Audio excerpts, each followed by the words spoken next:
Good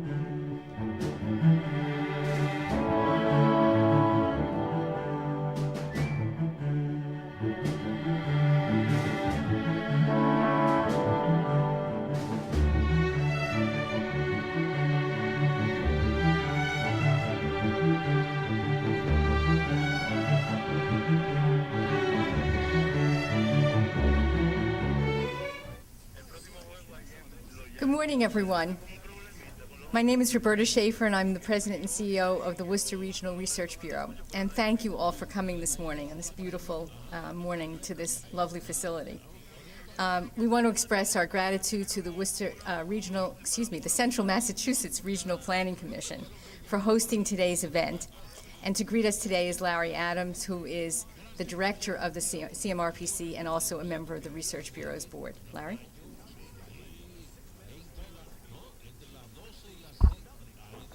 Good morning to all of you and welcome. On behalf of the City of Worcester and the 39 towns that comprise the membership of the Central Mass Regional Planning Commission, welcome to Union Station. We appreciate the opportunity with Providence and Worcester to sponsor and host this very timely program.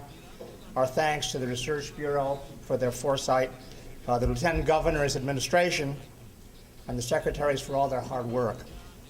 These are difficult times, and the Commission is doubling its efforts to assist our communities. We're working certainly with the MPO on transportation projects.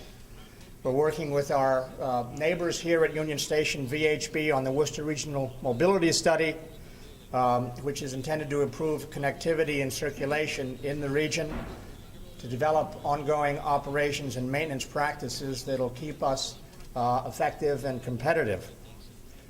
On the community development side, staff is working to build interlocal cooperation, very necessary in these times to maintain the quality of municipal services and to recognize and support economic development opportunities. Union Station was a demonstration many, many years ago of the need for competing railroads to come together to create a more efficient system and an effective system. Instead of competing with different stations, they realized there had to be an opportunity for folks to come together and switch lines, if you will, and go in various directions. I want to acknowledge the foresight and the courage on the part of the city officials, with support from our legislators and Congress, to revitalize this station as an intermodal facility with its attendant parking garage that I hope many of you used this morning, and with its linkages to City Square and other parts of Worcester and, in fact, parts of the state.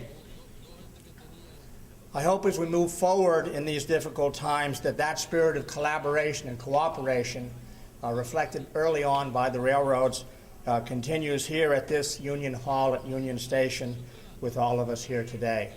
Welcome again. Thank you for coming.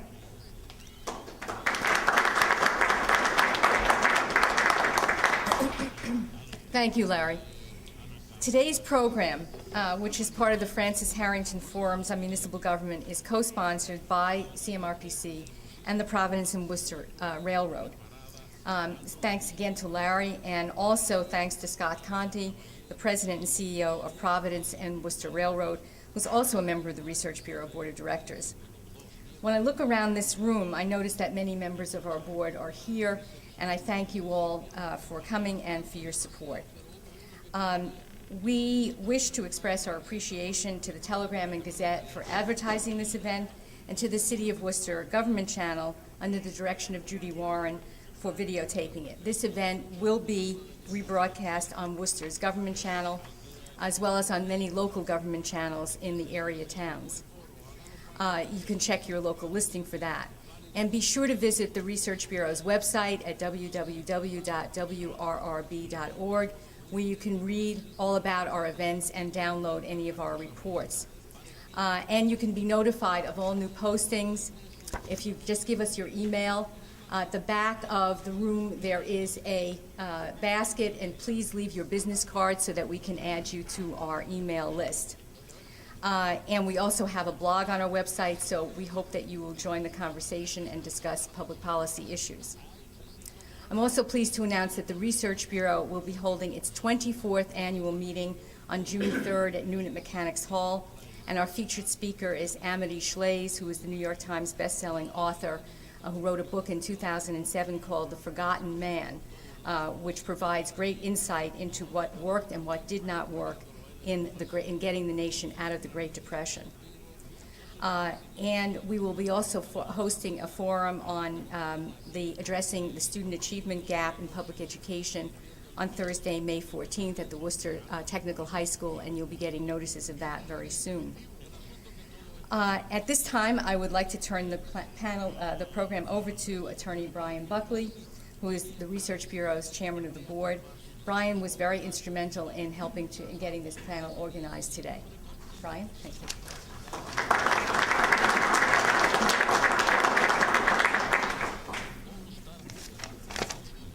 Thank you, Roberta.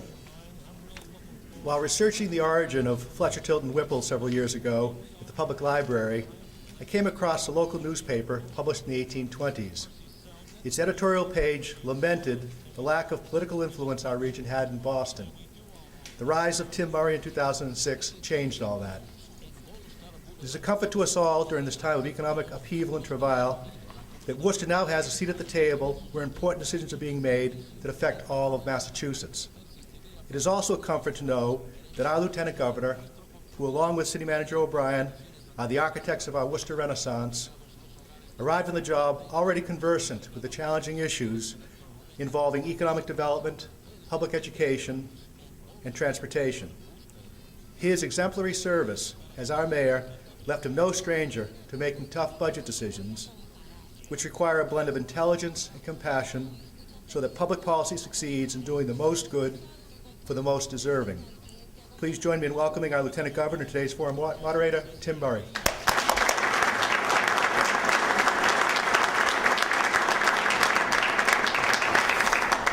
Thank you, Brian. It's a pleasure to be here. This morning I got the best commute, but I want to say that I bet there's only one person who rode here on their bike today. Diane took the bike on the way in, but it's great to be here at Worcester's Union Station, our intermodal transportation center, and all of us in this room have worked, I think, hard over the years to help this reach the vision that we had all hoped of being a place of not only commuter rail trains, but buses, public transportation, bikes, and that grows and that opportunity expands with the garage and hopefully with City Square in the not too distant future. Part of that effort to reach that vision requires planning, and we appreciate the Central Mass Regional Planning Commission for hosting us today and for the increased level of participation that they have and the increased visibility that they have had in engaging in a meaningful way with local partners and state partners, and I appreciate your leadership, Larry. I also want to thank Roberta and the Research Bureau for hosting this event. It's an opportunity for us to talk about in some real detail the challenges that we face as it relates to our transportation infrastructure, and that challenge is made even greater given the economic environment that we find ourselves in. And also want to recognize Providence and Worcester Railroad. Much of the work that we have been engaged in over the last couple of years on transportation, and in particular from a Central Mass perspective and continuing to wear that hat, working to try to come up with real solutions to expand both freight and commuter rail opportunities, which are vital to our economic growth in the state. Providence and Worcester has been a real partner in that, offering constructive ideas and constructive solutions when maybe some counterparts haven't always been as constructive. They have been great in helping us. I don't want to get into a lot of detail here because I want to just take a moment maybe to frame this up and get into the discussion. But I do think it's important, and it doesn't always get reiterated, but I do think it's important to reiterate a report that took place. Back in 2006, there was a legislative commission that was created called the Transportation Finance Commission. That commission was 21 members, I believe it was, Jim. Jim Aloisi was someone who served on that. There were members appointed by the House and Senate and by then Governor Romney, who appointed the chair, a Republican attorney, government affairs official, Steve Silvera. And that Transportation Finance Commission had a broad array of stakeholders there, including Mike Widmer from the Mass Taxpayers Foundation, who has been known to call him as he sees him, as he says. And sometimes in the administration, we like how he calls him, other times we don't. But the Transportation Finance Commission stated that just to get our existing road, rail, and bridge infrastructure, this does not include any expansion plans, just to get our existing road, rail, and bridge infrastructure up to a state of good repair, that it would cost anywhere between $15 to $19 billion. And so I think it's important to put that out there and give some context for that as we begin this discussion. Because as much as the administration is and continues to be committed to meaningful and real reform and consolidation within our transportation infrastructure and our transportation agencies, which we're going to continue to push.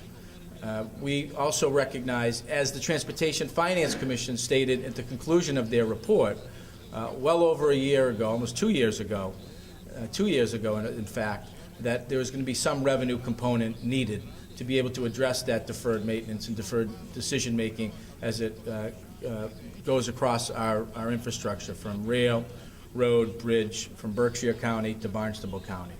And lastly, as we work at so many different levels to try to create jobs and economic development opportunity, and we think about what is needed in terms of reforms and consolidations, if we're going to ask for revenue, it's also important to recognize that there's no issue that is more inextricably linked to economic development and job creation than transportation. The movement of our people, the movement of goods is critical, and where people have more options in terms of where to live and work, we see growth and investment.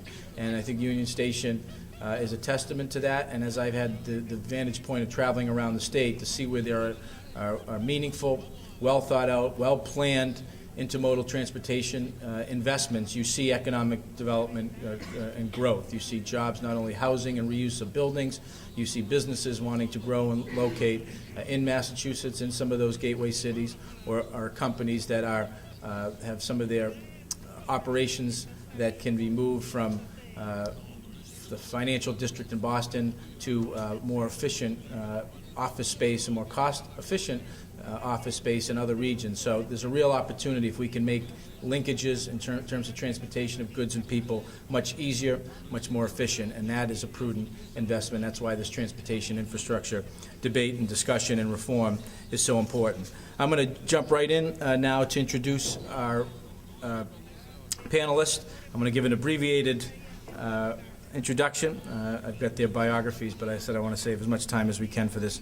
Jim Aloisi is our Executive Secretary of Transportation of the Executive Office of Transportation and Public Works.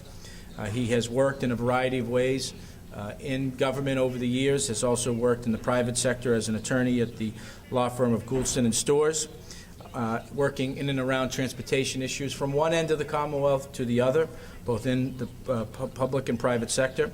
He's a graduate of Boston College Law School, and also wrote a pretty good book about Honey Fitz, which doesn't usually get mentioned in his biography or reporting in the news. But it's my pleasure to be able to introduce Jim Aloisi.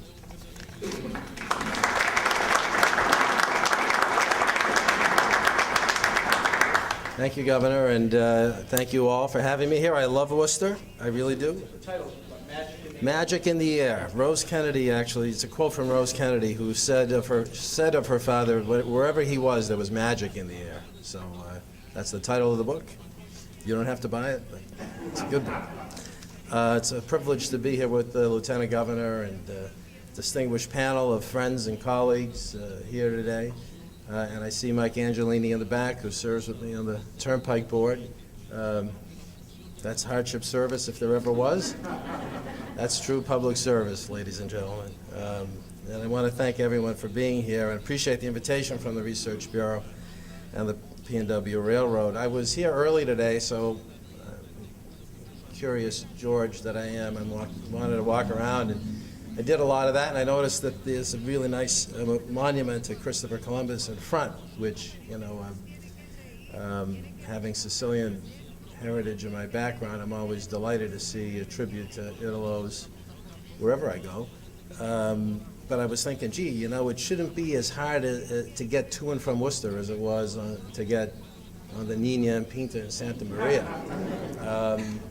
But in truth, you know, Worcester presents significant challenges in the transportation arena because there wasn't a lot of forward-looking thinking going on in prior years. I mean, why would you build an interstate highway east-west and not connect to Worcester?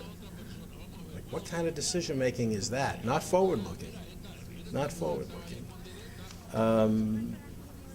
So that's the kind of inheritance that we have. And in the Patrick administration, we have inherited a lot of, in my view, sort of decision-making that wasn't as forward-looking as it might be. And we've inherited a legacy and a culture that respects delay more than it respects decision-making. I mean, think about that for a minute. It's a lot easier for people to delay an important decision because no one wants to say no. It's easy to say yes. But in a constrained economic environment, practically speaking, you can't say yes all the time, but nobody likes to say no. So rather than say no, or rather than be creative and think outside the box for a new way of getting to yes, you delay. You throw a few bucks toward a design project, you make people happy, they think something's really happening, and it never happens. And so the public gets discouraged. And you lose confidence in government. And that's the legacy we've inherited. And it's the legacy we're trying to break out of. And it's difficult to do that, because change is always difficult. And reform is always difficult. But I don't think anybody in the room believes that a continuation of a culture of delay and not decision-making, or a culture that thinks it's wise or somehow okay to have the only east-west interstate highway not connect to the second most important city in the state, well, the most important city in the state if you come from Worcester, the second largest city in the state. I mean, come on. So we're trying to break through that culture. And we're trying to ask people to think with us creatively about both reform and revenue. You have to have both. We believe that we should embrace both. But they both have to be plausible and sensible and generationally responsible in how they are forward-looking. So what does that mean in terms of reform? If you were to strip down our administration's perspective on reform to its most basic elements, 3 words to keep in mind: simplicity, accountability, and real cost savings. Keep it simple. One of the reasons why we're in the mess we're in today is we have had a transportation system that is a vestige of the 1950s and 60s. I mean, think about it.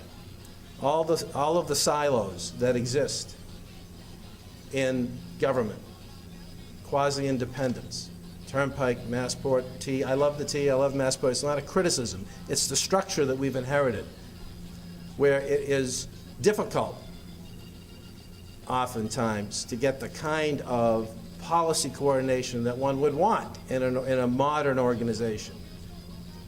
Think about the Turnpike Authority. We collect tolls on the Turnpike Authority as if it were 1963, right? Chubby Checker and the hula hoop. That's how we collect tolls, because we haven't moved with the times. Now, in our administration, we've provided people with free transponders, completely free. At our last board meeting, you don't pay for them, there's no monthly fee, they are free. That's the 21st century way of collecting tolls. How do you deal with toll collectors? You deal with them by workforce retraining. You don't denigrate public service. You respect public service, but you respect it in a way that you realize that you've got to help retrain a workforce to get along and move with the times. I mean, the guy who was selling whale oil when Edison invented the lamp had to find a new way to make a living. So part of reform is keep it simple, break down the silos, consolidate, and keep it accountable. That's number 2. Keep it accountable. We elect governors and lieutenant governors. They should be accountable for policymaking. Their secretaries and cabinet officials should be accountable to them and to the people through them. If you don't like what we do, you elect someone else. If you like what we do, you re-elect us. But the system as it is now does not allow for accountability, and the creation of independent authorities and boards makes it more and more difficult to have the kind of accountability that I think we all would like to see. So keep it simple, make it accountable, and lastly, create real cost savings, real cost savings. We proposed a revenue plan that included 2 cents on the gas tax that would move 40+% of the highway department employees off the capital budget to the operating budget. Let me make a point. We pay over 80% of our highway department employees from our capital budget. Anybody here who owns a business knows that you would never, ever, ever, ever do that. But we do, to mask a funding problem. Delay versus decision-making, masking versus telling the truth. We mask a funding problem by paying over 80% of our highway department employees from the budget that should be used to fund roads and bridges. We propose 2 cents on the gas tax to move nearly half of those people off back to operating. And when you do that, you open up $53 million of road and bridge money that we could spend in Worcester County and other places in the Commonwealth of Massachusetts. That's a reform that is urgent, and it's a reform that requires revenue. It's also a reform that enables you to squeeze regional equity out of the mix. The other element of accountability is regional equity, making sure that money is spread and allocated fairly throughout the Commonwealth. And one of the things that we proposed in our bill was a historic provision that would have put in the law a requirement that each highway district would get a specific formula-based return back on the gas tax. So what you pay out of your district, you get back at a minimum rate of 75%. That's reform. That's regional equity. And I see our friend from the Worcester Transportation Authority here, Regional Transit Authority. Our bill also provided for forward funding for RTAs and a new and secure way to fund RTAs, and a relief for the RTAs from tort, so have a tort cap. Some of the lawyers may not like that idea, but it's a good idea because they need to be relieved of the cost of insurance. And that's a reform, and that's an essential element of a package that's accountable to people, because people who use that system need to know that it's efficient, that it's funded properly, and that it can provide the kind of quality service that people in the Worcester region require and need to get to work, to get to school, to get to health care. That's why people take the bus. Right? Think about why people use transportation, whether it's commuter rail here or the regional transit system. You take transportation for the very basic things in life. Getting to work, getting to school, picking the kids up. If you're a senior citizen, maybe going to the doctor or the hospital, or going shopping. And so we're in the service business, basically, in the transportation arena, and we want to get it right. Our bill, our proposal, as I say, would have reform and revenue as dual components that will help move us away from the culture that we're trying desperately to break away from. And I'm hopeful that at the end of the day, we'll be able to make some strides in that effort. There is a conference committee that's been established to deal with the reform bill. We don't know what the final results will be, but we're going to, no pun intended, kick the tires really hard on it. Because if it doesn't provide real cost savings, if it's just reform packaged as reform but really isn't, then, I'm not sure where we'll be. But we've got to have real cost savings, and we've got to have simplicity and accountability in any true reform bill, or it's not worth doing. I think we need real orange juice, freshly squeezed at this point. We don't need Tang, for those of you who remember that lovely beverage. I'm going to point out a few things about being forward-looking. I was very proud years ago when I was in the public sector to be one of the, I think, key proponents and initiators when I was at the Turnpike years ago of the Route 146 Connector Project. Today, I'm hopeful through a variety of initiatives we can also help think in a more forward-looking way. There has been no greater, more persistent supporter of improved commuter rail to Worcester than the Lieutenant Governor. I mean, he has set the bar very high. He has challenged us to approach improving commuter rail service to Worcester as one of the key elements of our transportation program. And we work very hard every day to do that. We've brought additional service to Worcester, but there's a lot more to do, and a difficult assignment in negotiating with a difficult private sector actor. But we are on that case every day. There is also, in my view, an opportunity to think about getting people to and from Worcester and Boston via North Station in Boston. And there is a rail line. It's a different line. It connects from North Station up to Air and then down through Clinton and then into Worcester. And we ought to look at that. We ought to give people an opportunity to get to and from these two great cities, from both North and South Station in Boston, and give people more choices. The line is geographically longer, but you'd have fewer stops, and so actually the trip times might not be very, very different. And it's something I am looking at very seriously as a creative way to think about how to expand and improve service to and from these two great cities. Those are the kinds of initiatives, that's the kind of creative thinking that we're bringing to bear as we try to break out of the culture that I described to you. And we need you to be our partners in that. I need to know, and the Lieutenant Governor needs to know, if the idea of bringing people to and from Worcester on a Northern Line does make sense. And if you want to encourage us, let me know. We have a website on the mass.gov. It's called You Move Massachusetts. Go into mass.gov and look up You Move Massachusetts and give us your feedback, because we need to hear from you. And I take my brief from you all, from the Lieutenant Governor, from people who live and work in Worcester. And I want to be responsive and respectful of your needs. So I'm looking forward to answering questions later. And I hope that this gave you a glimpse of both what our reform proposal was meant to be and how we think as leaders in the transportation arena. And I hope it's food for thought, and I hope you liked what you heard.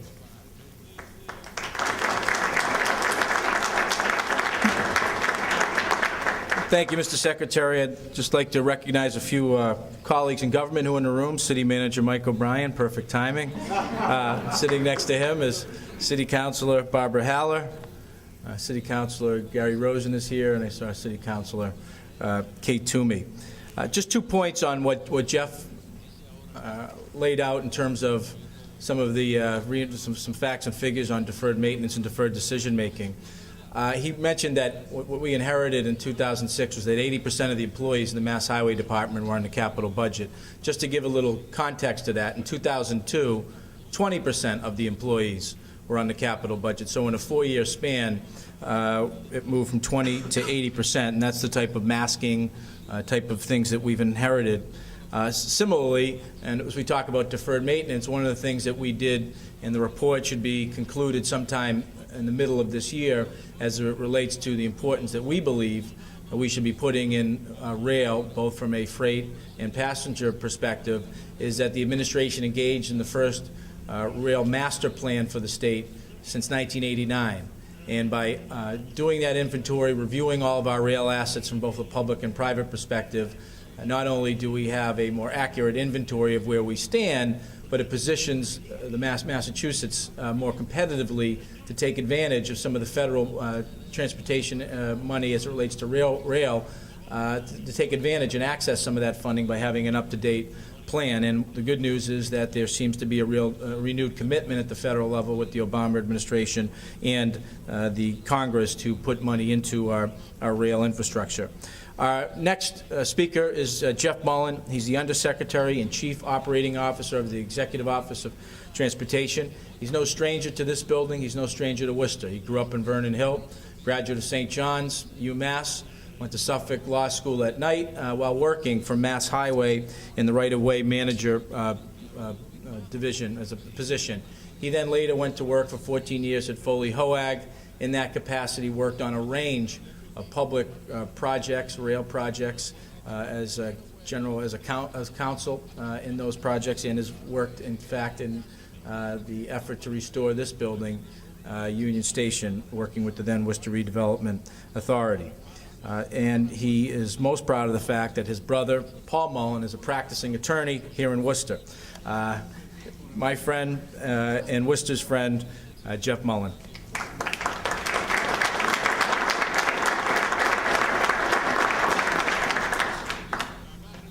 Thank you, Governor. I don't see my big brother here. I'm a little surprised about that. I always love coming back to Worcester. We do a lot of speaking around the state these days, Jim and I do, and whenever I come back to Worcester, I always see old friends, and let me just acknowledge a couple of them. I see Scott Conti there, and to his right, Jim acknowledged Mike Angelini, but I want to acknowledge Marie Angelini, who's the general counsel of the P&W Railroad. And let me just make a comment about P&W, and that is they have been at the center of some pretty large projects and some pretty important projects that involve transportation in the Commonwealth, including Medical City, where they work so closely with the Redevelopment Authority on building that tunnel through the hospital. And they were really instrumental in making 146 happen. I don't know that people really talk about that very much, but they're a terrific partner in transportation, and I'm happy to have Marie and Scott as resources as we plan for the future. They asked me to come to talk about two things today. One is the Commonwealth Statewide Road and Bridge Program, which we run out of the Highway Department, and the second is the status of the CSX transaction, which we continue to work on and chip away on. When you talk about the Statewide Road and Bridge Program, you're really talking about the governor and the lieutenant governor's economic and security plan for transportation. It is an enormous economic driver. We've got about 1,900 employees at the Highway Department, as the governor and the secretary both mentioned. Unfortunately, we pay most of them off of borrowed funds, including myself. I don't know about the secretary, but I know that my salary comes from bonded funds. We have Michael Splain from District 3. Where's Mike? Is he still here? Michael Splain, who's a Worcester native and a terrific asset at our District 3 office on Belmont Street. I was in a labor meeting with him recently, and I made the mistake of referring to him as Squeaky Splain, which was his nickname when we were growing up. I think it's been about 30 years since Mike went by the nickname. Squeaky it is.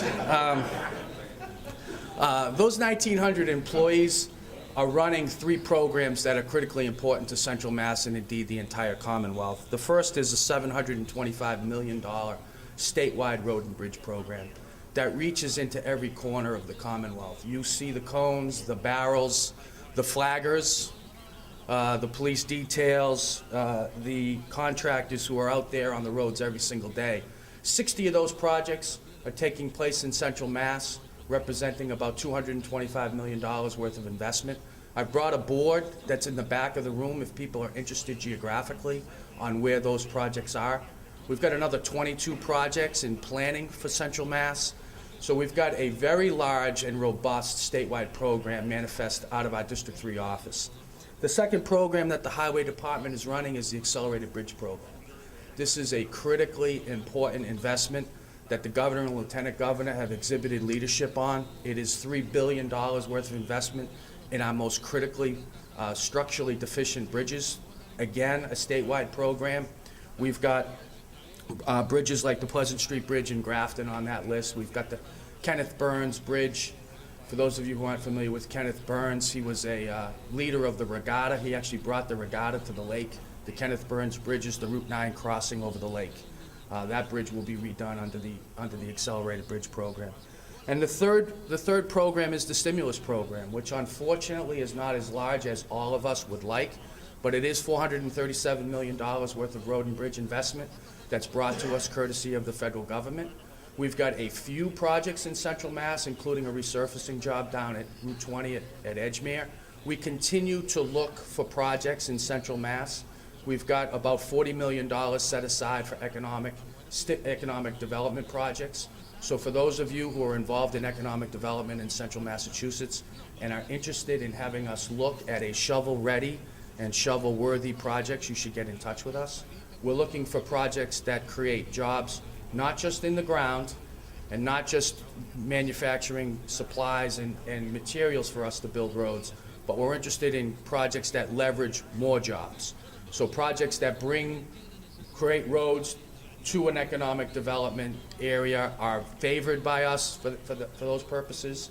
We've started our stimulus projects. We've got 19 advertised. We gave a notice to proceed on the first 5 last Thursday. So you will see people in the field in the next few days on the stimulus projects.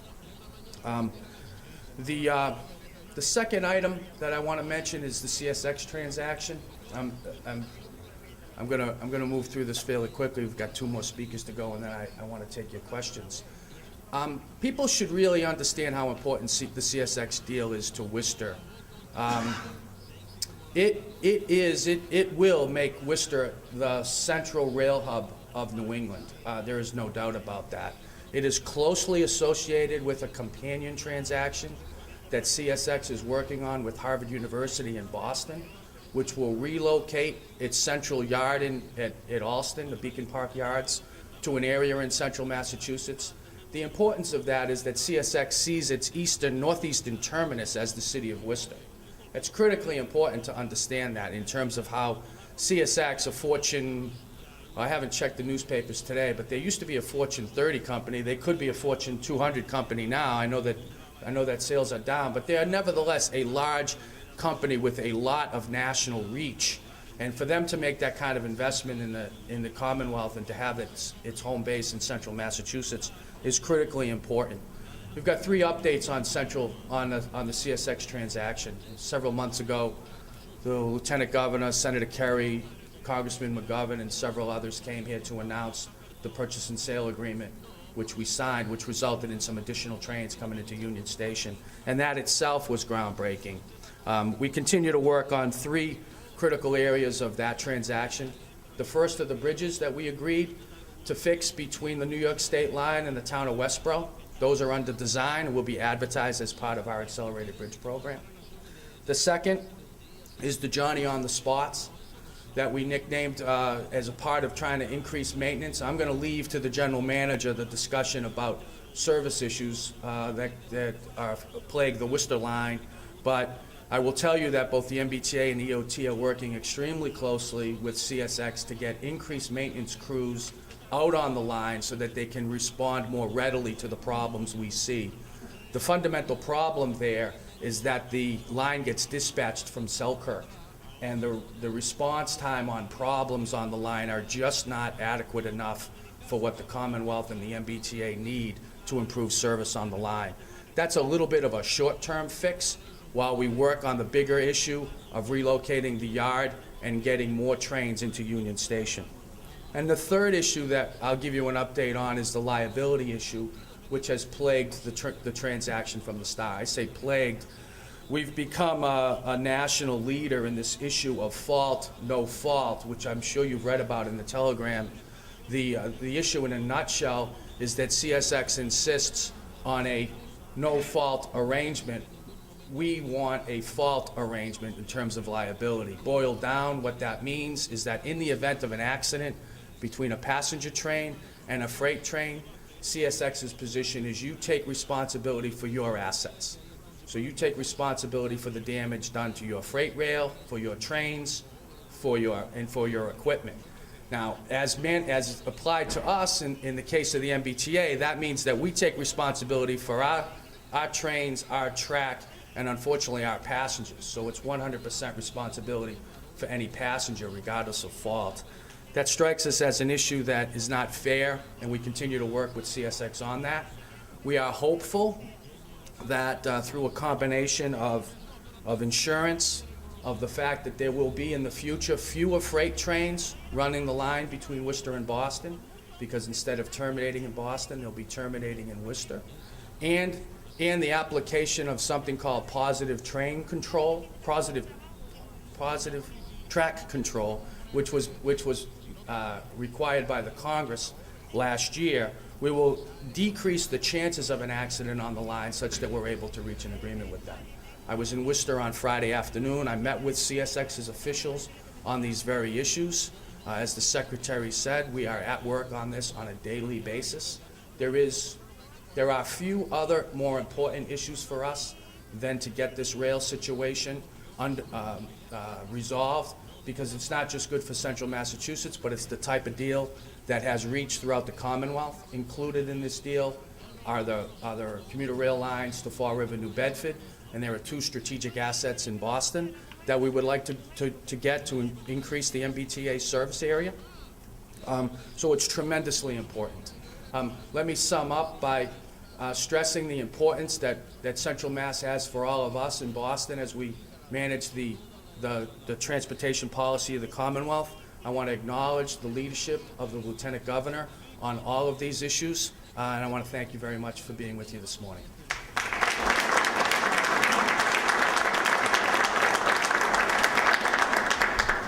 Just to take a moment to reinforce the point of how investment in transportation and in infrastructure is about job creation and tax base expansion.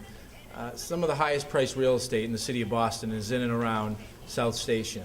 As we kind of look at the history of Worcester's Union Station and slowly got the building up and running, the garage, the buses, private and public, relocated, we have seen with the presence of that true intermodal transportation vision taking root here, unprecedented investment in parts of Worcester that even 10 years ago people would never have thought of, the Canal District and the reuse over there. We've seen what's taken place with the mall. We've seen, and the city manager is dealing with inquiries on a regular basis, that where people recognize the wisdom in locating or building or rehabbing buildings in and around transportation hubs. The same can be said, as I mentioned, in any number of places where there's been smart transportation investment in and around the Commonwealth as it relates to rail intermodal hubs.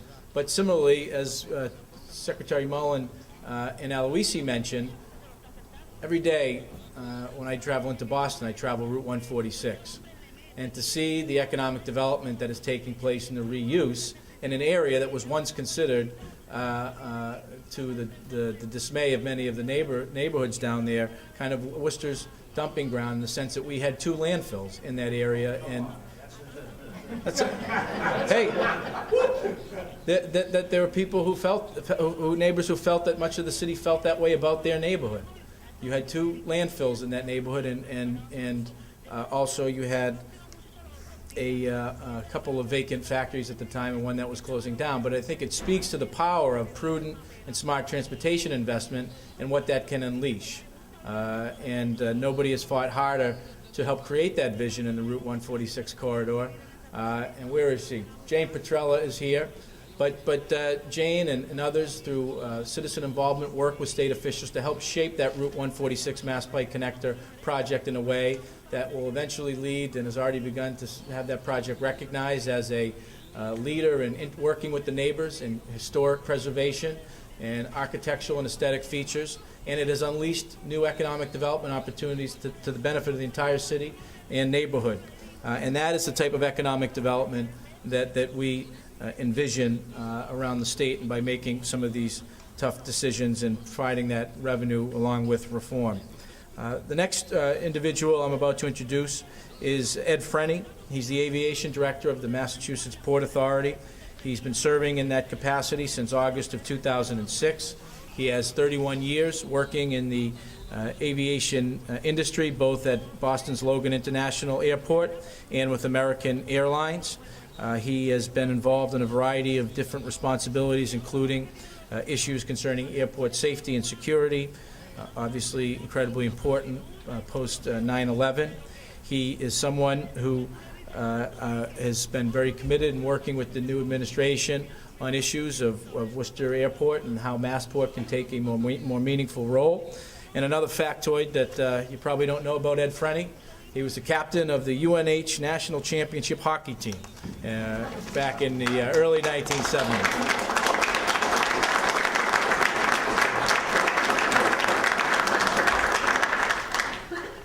Thank you, Governor.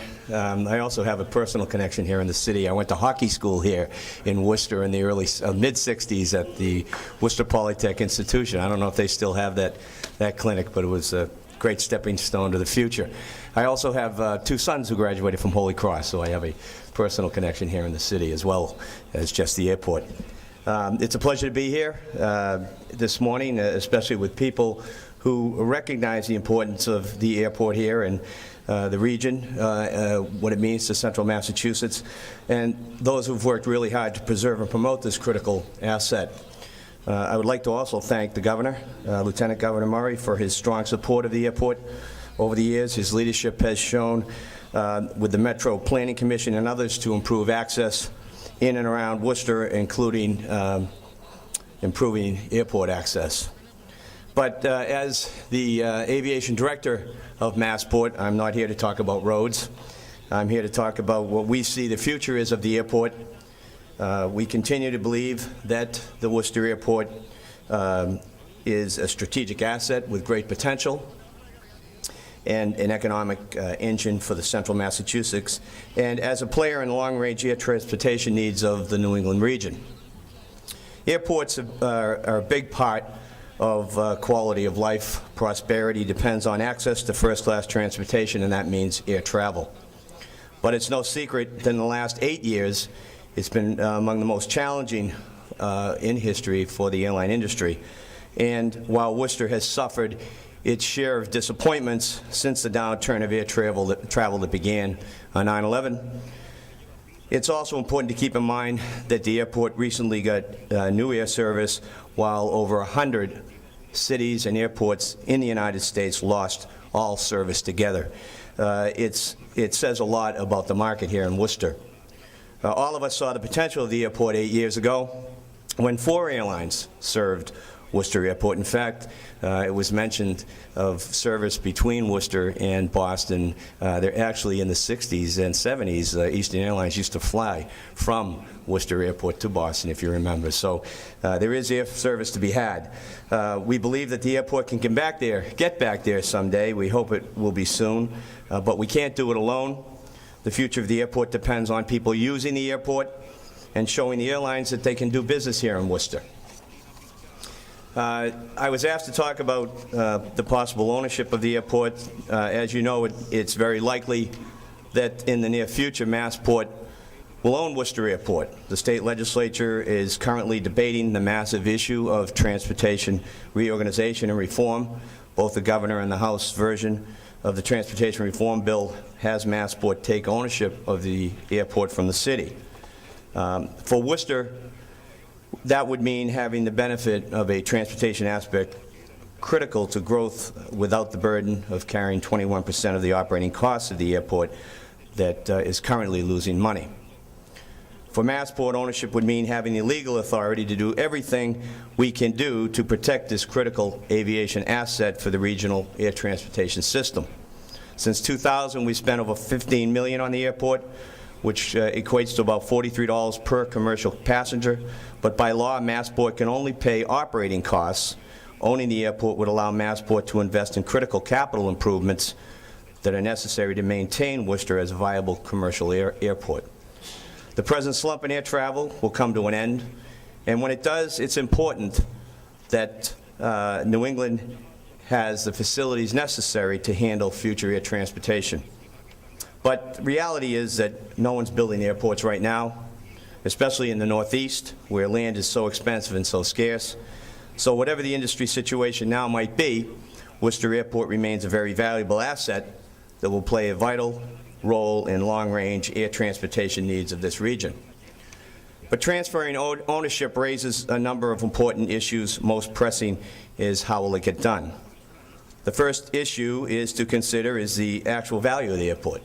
If the city, the state, and Massport board all decide that changing ownership is in everyone's best interest, then Massport would likely sit down with the city and bring an appraiser in that would help us determine the airport's value as an airport, not as a piece of real estate for future housing or industrial development.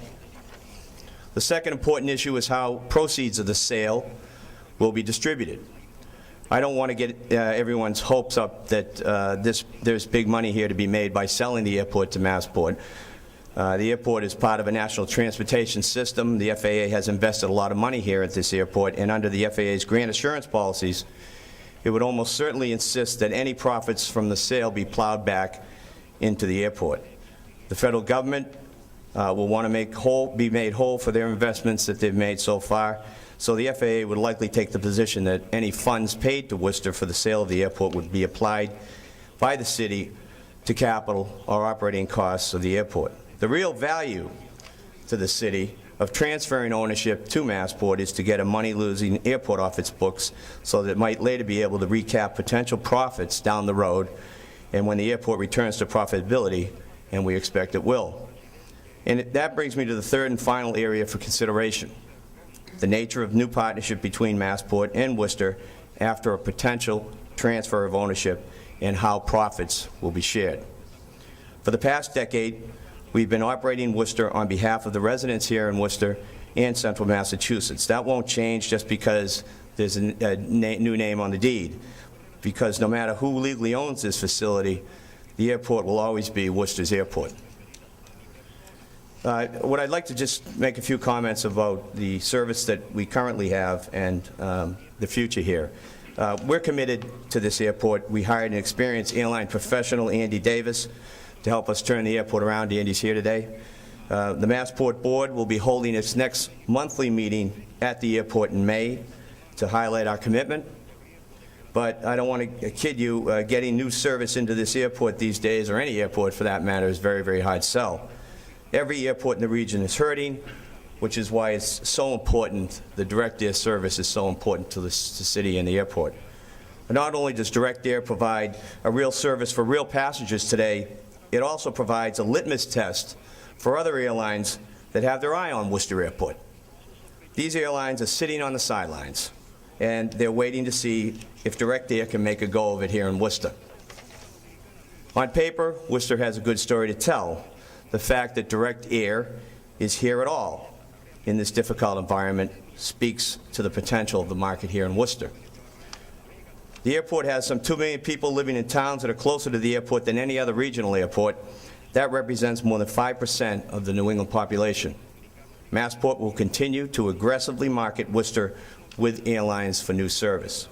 But nothing succeeds like success, which is why it's so important for this community to support direct air, not only to keep direct air in Worcester, but also to bring new service here to the city and to the airport. We can't do it alone. As I mentioned, we've had some positive signals from other airlines, but the bottom line is very much the same. Call us in 12 months after we see what happens with direct air.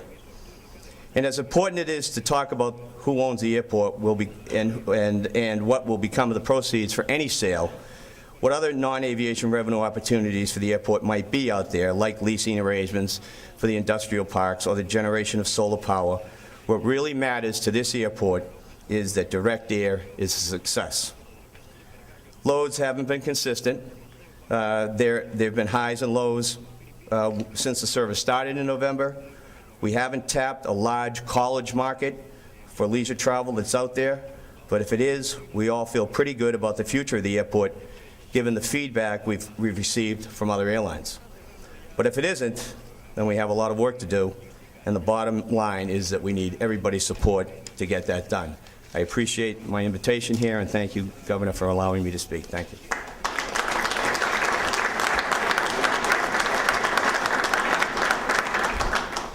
Thank you, Ed. Now that Massport has laid out its starting point for negotiations with the city, I'm anxious to bring up City Manager O'Brien, who I'm sure will lay out the cities. But you can be assured that Representative Pannoni, myself, and the entire delegation will do our part to make sure that there's a fair and equitable deal with appropriate protections in place for and input for the city as well. It's not going to be easy. Most negotiations are not, but we think there's an opportunity for a long-term and permanent, meaningful partnership for years to come. So thank you, Ed. I also want to recognize, as I mentioned, Representative Pannoni is here, but my Chief of Staff, Jim Leary, who was with Jeff Mullen Friday in town with the CSX people on transportation, so I want to recognize the both of them. And our final speaker is somebody who is no stranger to people in this room, also a graduate of St. John's Holy Cross. He has held a number of positions within state government, from Secretary of Transportation to running the Registry of Motor Vehicles. He was the director of the Massachusetts Office of Consumer Affairs and Business Regulation, and currently he serves as the general manager of the MBTA and has worked closely with the administration on trying to improve service across the Commonwealth, but in particular with Worcester and MBCR over the years. Our friend and Central Mass native, Dan Grabowskis.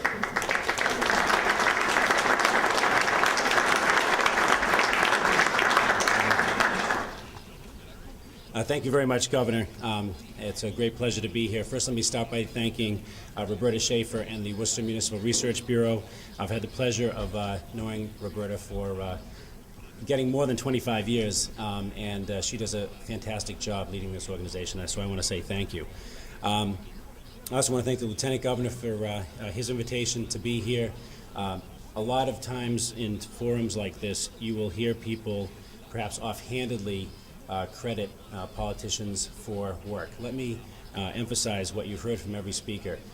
Whether it's the CSX deal, whether it's the MBTA and its focus on Worcester and Central Massachusetts in general, and frankly throughout the entire commuter rail system in Massachusetts, the Lieutenant Governor has been a real leader, a supporter, and a driver for a lot of the improvements that we've made, and I just want to say thank you very much.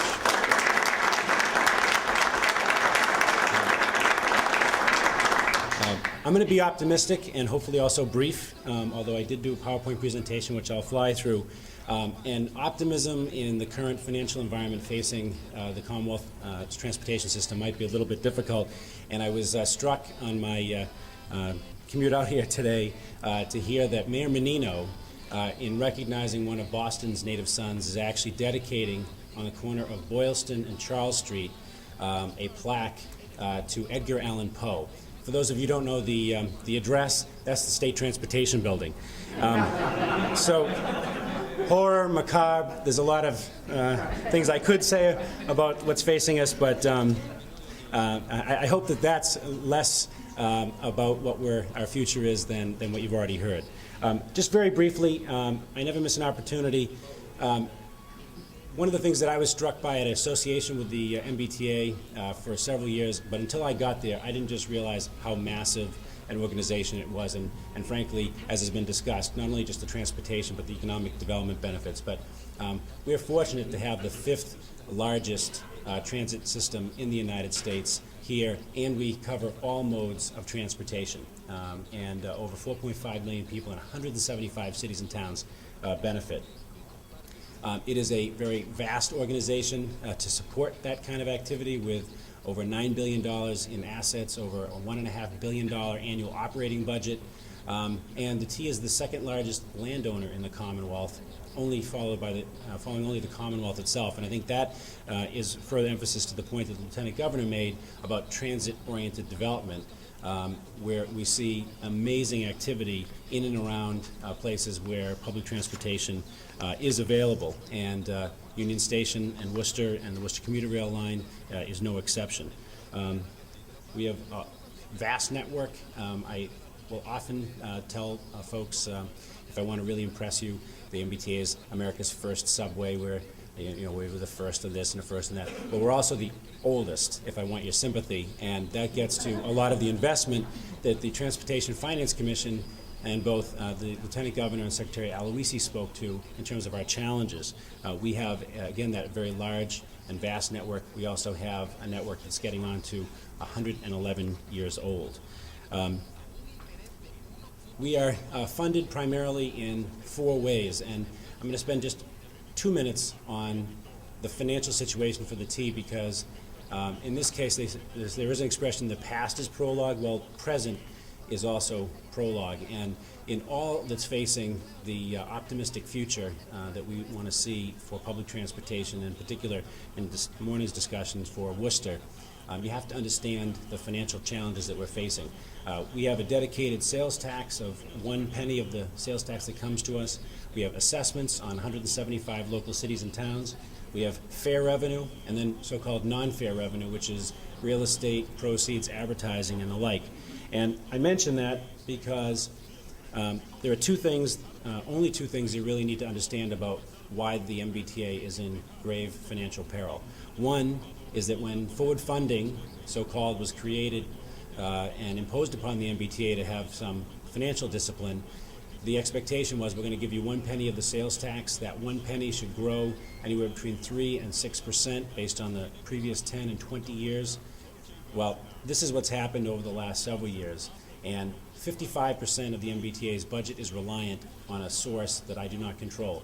If you spend money, I get money. If you don't spend money, or if more people go online, perhaps shop beyond Massachusetts borders, that means that the sales tax doesn't meet expectations, and the expectation of 3% growth has been more like about 1% growth year on year for the last 8 years. The other thing you need to understand is our debt. We carry the highest debt burden of any transit agency in the United States, and part of that is due to expansion that took place during the 80s, 90s, and into this decade. But I will tell you that a vast majority of that debt that we sit on also is related to having to spend an awful lot of money to maintain America's oldest system. So I am sitting on, if you include the money you have to pay for both principal and interest, and I do because I have to make both payments, we're a little over $8 billion in debt. And what that translates into is about 30 cents in this year's budget. 30 cents out of every dollar that I spend goes to debt service. It has been a real challenge for us, and it's 2 or 3 times anything else you'd see in any other transit agency in the United States. This is a very small slide. You'll never read everything, but just suffice to say that some of what's mentioned here is the meaningful reform, the significant efficiencies and changes, and the cost-cutting measures and cost savings that we've attempted over the last couple of years. And we've really stepped up this fiscal year under Secretary Aloisi's leadership to say we really need to do everything we can to make sure that our fiscal house is in order, and we are trying to do that. And that's important because in these discussions of the backlog of transportation needs and the future that we have for what we'd like to spend money on, we need to understand why we are where we are at the MBTA. So I'm going to touch on 4 points and then be happy to take your questions. 4 points specifically related to the Worcester commuter rail line. The first is on-time performance. We had some issues over the last couple of years, and like I'm having right now with my PowerPoint. There we go. And I wanted to just highlight for you for the last 12 months that there have been a number of increases to our on-time performance, which I'm very pleased to report, for a number of different reasons. But not least of which is, I think, a greater attention, frankly, by MBCR, Mass Bay Commuter Rail, our contractor that runs the commuter rail system. Some changes that they've made on the leadership team that does the mechanical and focus on commuter rails, coaches and locomotives that are old and in need of repair. And as this next slide points out, you can see that that's had a great impact on the sort of maroon bar in terms of fleet performance. We had a very bad winter. I don't need to tell everybody here. Hard to believe after this past weekend. But weather-related issues, we have seen obviously a decrease. And then CSX-related issues. And there are a number of different issues that drive that CSX number. And the work that the Lieutenant Governor has led over the last couple of years, along with folks from the Executive Office, really is so vital that I cannot tell you enough. I am severely hampered and severely limited after even discounting for weather and discounting for equipment if we don't have that control over the line. When we talk about Worcester, you know, they say sometimes if you build it, they will come, and if you have it, will people use it? Even though the Worcester line has a limited number of trains, albeit with some additional trains that we've added, it is one of the heaviest ridership on the commuter rail system. And over the last few years, the 523, the 5 p.m. out of South Station, has been the single busiest train in the MBTA system. So I know that there are demands for people who want to commute to and from Worcester. And that is why we've seen the averages climb to over 18,000 riders per day inbound and outbound over the last couple of years, and why I share, along with the Lieutenant Governor, the Secretary, and I know many of you, that more trains to and from Worcester is a good thing. Future plans. Again, it's been discussed that the ongoing negotiations with CSX to increase service is vitally important. Also, we've seen some real difference makers when it comes to some of the service improvements. When he was mayor, the lieutenant governor had come to me and talked about an idea, I think he'd read in the magazine or newspaper, about bringing Wi-Fi service to commuter rail. It had never been done anywhere in the United States, and his challenge was for us to do that on our system. So we piloted on the Worcester line, and it is now expanding, Governor, I can tell you, at 30 coaches per month across the entire MBTA system. And what I hear from people all the time is, it's a difference maker. I can leave a little bit earlier, catch my son or daughter's ball game. I get the work done on the train, and it's really made the difference for me wanting to sit, no offense to anybody, my road and bridge folks, but wanting to sit on the Pike, or for instance, coming to Worcester, or any other roadway system when they have the choice to get on commuter rail. So it's been a real change, positive change for us. We've also been working on automated countdown announcements. People have seen the on-platform boards. Not really helpful. Sometimes the day and date was right. Thank you for not smoking, and a few other little anecdotes. Not really helpful. What we are going to be implementing this year is real train, next train countdown. You will actually know when your train is arriving in a real countdown, and also it'll give you any information about delays. And we've had just more information that's been out there. We put AEDs on our system, which has already saved at least one life. And also we're working very hard to try to expand the Charlie Card system through the regional transit authorities and our commuter rail system, our boat system, and our parking system. Again, the challenges facing the Worcester line, this is actually meant to be sort of complicated looking, because it is. The MBTA, except for this one line and a small portion of the Providence line in Rhode Island, the MBTA doesn't own. Otherwise, we own every other section of track. Again, it's a significant change for us, or challenge for us rather, to have to deal with not having that ownership, because timely responses to problems on the line, as Undersecretary Mullen mentioned, is a great challenge for us. If we have the opportunity, and I know that they're negotiating very hard, to in the interim period to actually have we take over some of the maintenance and quick response that we'd like to get along the Worcester line, I can tell you that that bar chart that showed you some of the challenges and the CSX-related delays, I want somebody here in Worcester making a decision about a speed restriction on the track, not somebody in upstate New York, and that is going to make a huge, huge difference. But what you see here is a little bit of us, a little bit of them.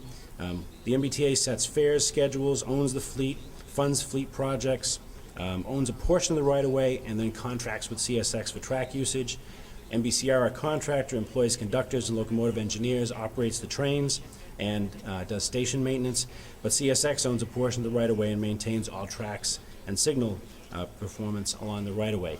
It's too complicated, and I would just tell you to keep our feet to the fire as we continue to work on efforts to conclude these various deals. They are essential to the future. And I would just myself conclude by saying that I, again, am very optimistic, because when we look at the challenges in the economy today and what we're facing, the steady and easy move of people and goods is essential for us to get out of this economic cataclysm that has hit us. And now is the time to make the decision to continue to invest in that system, because it is absolutely essential for us to get out of it and to stay out of it, and then to prosper at the other end of it. So with that, I'm happy to take any of your questions, and thank you for your attention.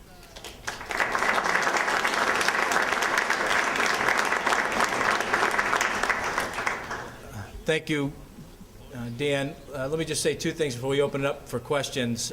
First, Undersecretary Mullen mentioned that in our negotiations with CSX, one of the issues is the Johnny on the spots. Dan referred to it as the maintenance people, literally people who MBTA employees who would be ready on a moment's notice and with a phone call to respond to a track issue or signalization issue. Right now, the CSX controls and might send one of their employees who could be 2 hours away when there's mechanical difficulty dispatches them. What we've asked for is the responsibility to be able to take that over. We have a large number of employees, both from the EOT, MBTA, MBCR line, and they're local. So the responses to track issues, mechanical issues, signalization issues can be much quicker. The good news is I think today we're hoping to finalize a side letter agreement with CSX that would allow us to take over that maintenance Johnny-on-the-spot issue that Dan referred to. And if we're able to do that, we believe that we can reduce the number of delays in that blue portion of Dan's PowerPoint. So we think there's some progress there. With that, I guess Gene has got the mic, and we're going to open it up for questions. More coffee? Dennis?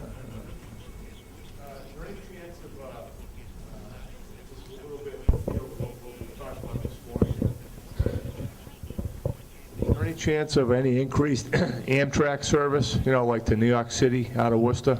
Because a lot of us have to drive down to New Haven and then take the train in from there.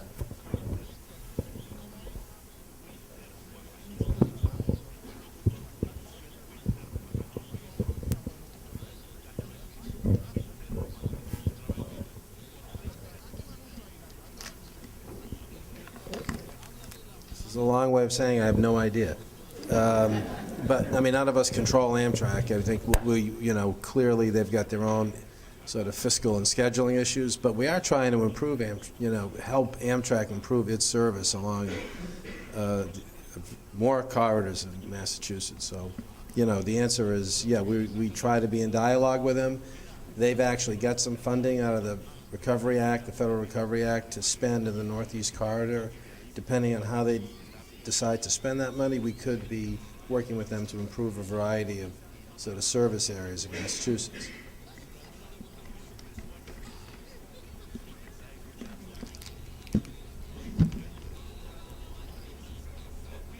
Just on that point, I know that Congressman Neal, who represents a number of communities coming right up to Worcester, has worked closely with the congressional delegation in Connecticut and Senator Dodd about bringing the Amtrak currently up at the Springfield Union Station, then kind of opportunity to expand some east-west. So Senator Kerry was one of the lead sponsors of the $8 billion for track infrastructure improvements for New England, and clearly there's going to be a little bit of a number of options put on the table to do that, but we think that will help modernize some of the tracks and accessibility issues, which would make Chicago? The Lakeshore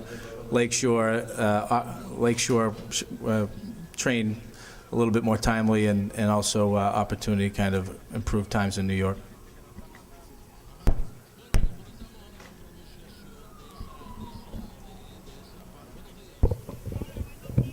Good morning, John Carnegie. Just two quick questions, one for Jeff.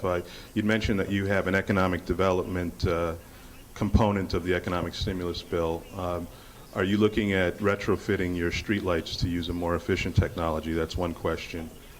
Secondly, for Ed Frenny, you'd mentioned there are 2 million emplanements that happen from the service area.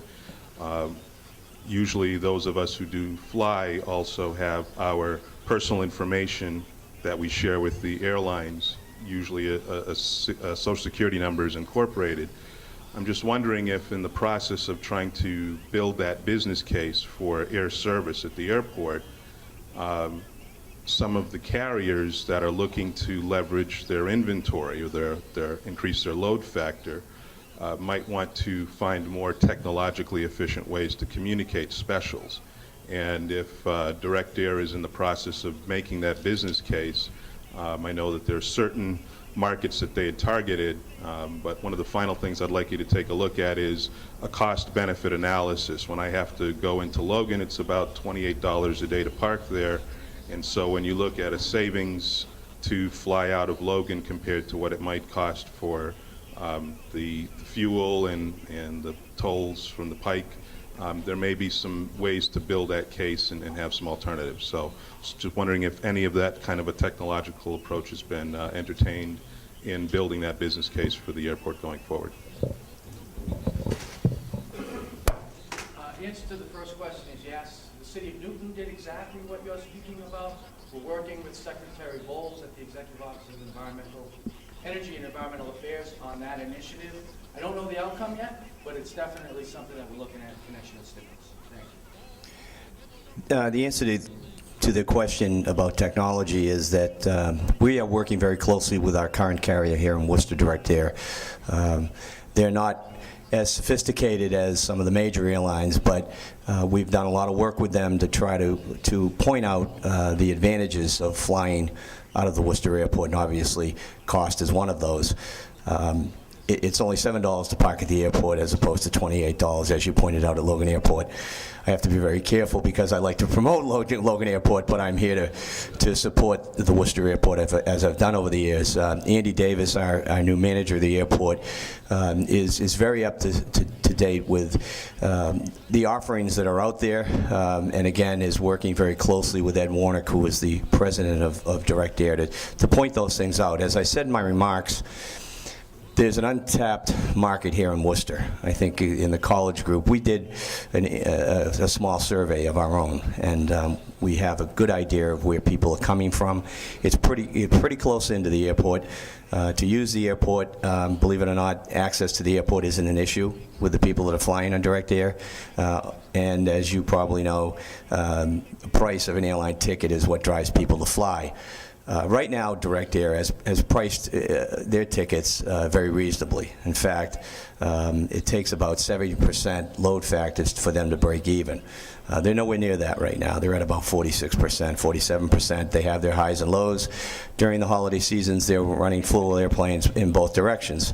They've also studied markets, which we have some people that are very good at doing that, making market recommendations. We'd like to see them to fly to West Palm. They're trying to get that done, and we hope to see that as they continue. But they have to succeed with what they're doing now. Simple service into Punta Gorda, into Orlando, and now into Myrtle Beach. We hope that they'll expand that, and as they do, we can support them technologically with the sophisticated systems that we know of and we have. So thank you for your interest.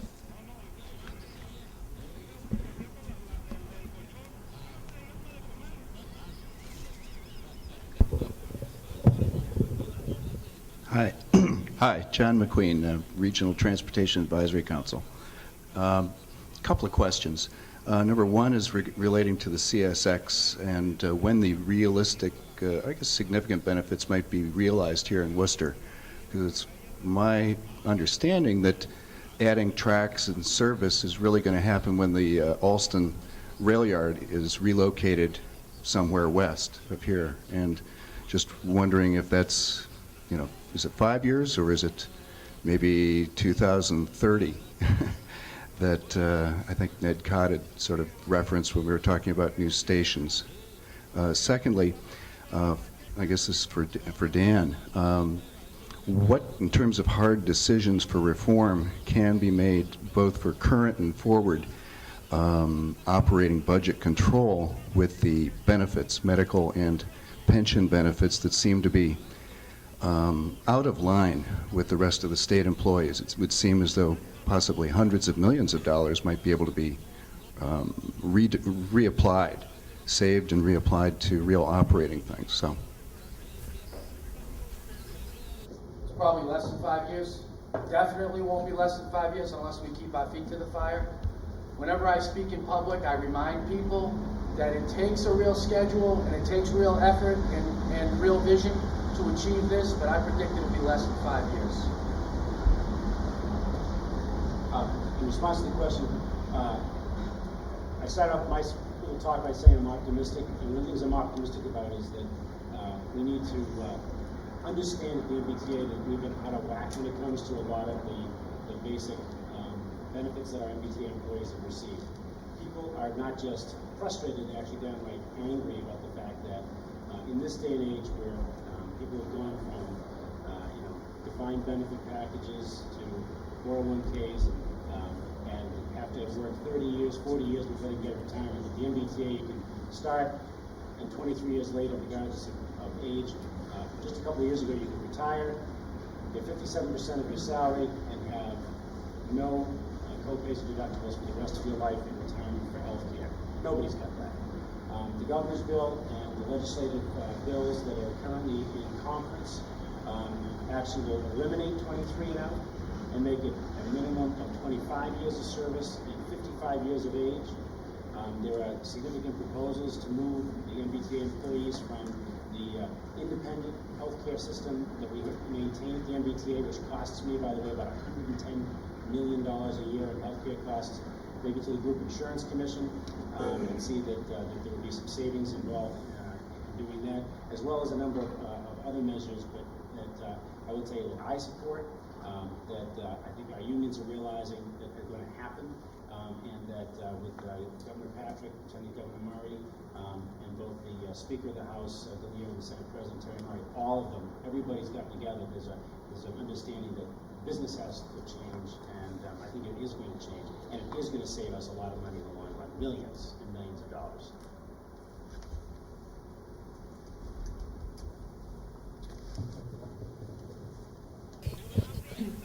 Joe Hart, Worcester. I'm interested in transportation for the entire state and in all modes of transportation. And Worcester seems to be the dead end for everything. Well, somebody even mentioned the word terminus. It's totally Boston-centric. We can go east and that's it. We can't go north, south, or west on almost anything. Maybe one Amtrak, and maybe Greyhound bus goes west, but nothing else. So I would like for the government, some of you, I'm not sure who, to set up some kind of permanent conference here in Worcester for our transportation. The city is not that interested in it altogether, and it doesn't take us seriously. For instance, there has been talk for several years about, commuter rail. Jody Rail wanted transportation to Springfield, to extend the New Haven line to Springfield. And therefore, we should extend ours, commuter rail, not just Amtrak, to Springfield also. We need to be able to move in a variety of directions. We can hardly go anywhere now except Boston. So could you think about setting up workshops or meetings once a month or something? I know, again, we talked about AIR or Apple, wherever it was, a couple of years ago, but nothing seems to be moving.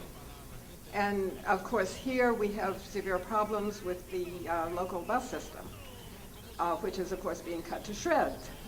Nobody has, of course, mentioned this. The sales tax, as you mentioned, you get 1% of it. So we pay sales tax here, but you get 1%. The RTAs get zip. There needs to be some kind of equity in all of this. So we need to be heard. We need to have conferences. The transportation conference you had was not both edges of the state, but nothing here. I seem to be the only person really interested in this. I'm probably the only person in this whole area that went to the transportation hearing in Boston. So could you take us seriously and get back to us, to me particularly, Mr. Aloisi has my information, and see what you can do to set up. CMRPC or CMMPO, I'm sure will let us use their offices, I hope.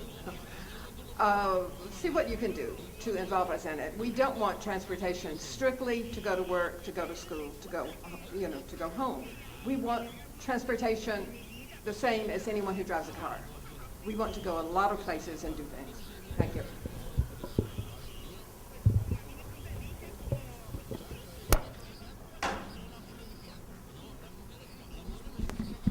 Well, I think we share the same values. If you looked at the bill that the governor filed, we would have forward-funded the regional transit authorities and increased their funding. If you look at the bill the governor filed, we had 3 cents on the gas tax for rail across the Commonwealth that would have included rail improvements to Worcester from a variety of places. So I think we share the same values. But we need voices heard beyond my voice, because the decisions that get made in the legislature. And so where are the voices speaking out for regional transit authorities? How loud are those voices?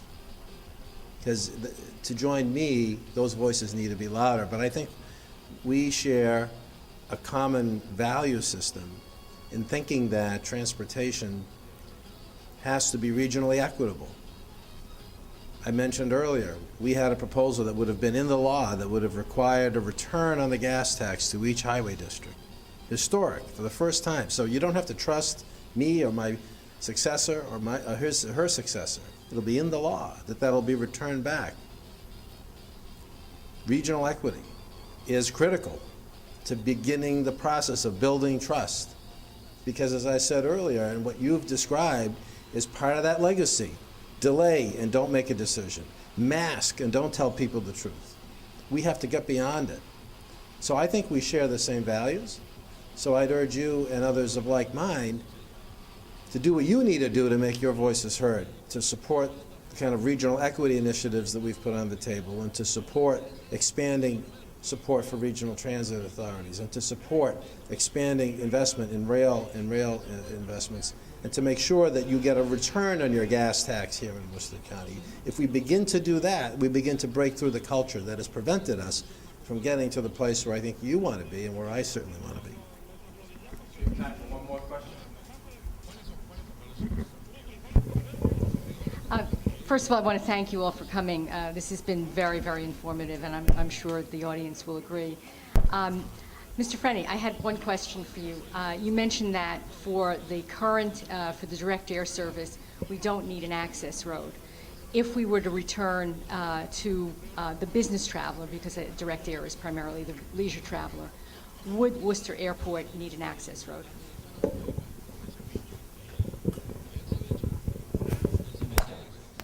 I'd like to clarify my remarks. I said that the survey that we did not indicate that access to the airport was a problem.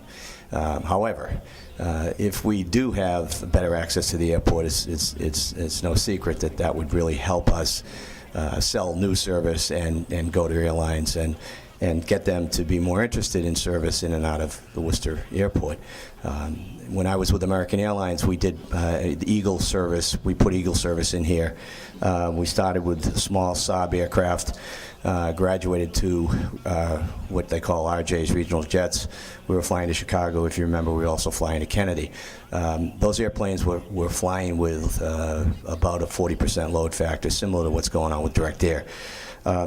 Many airlines will attribute the non-success to the access issues.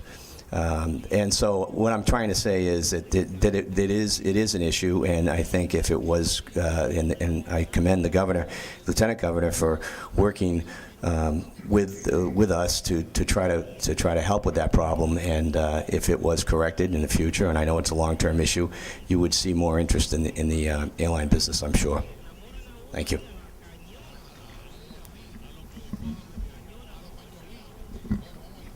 That was our last question. So Roberta began and ended it. So thank you very much, and appreciate your interest.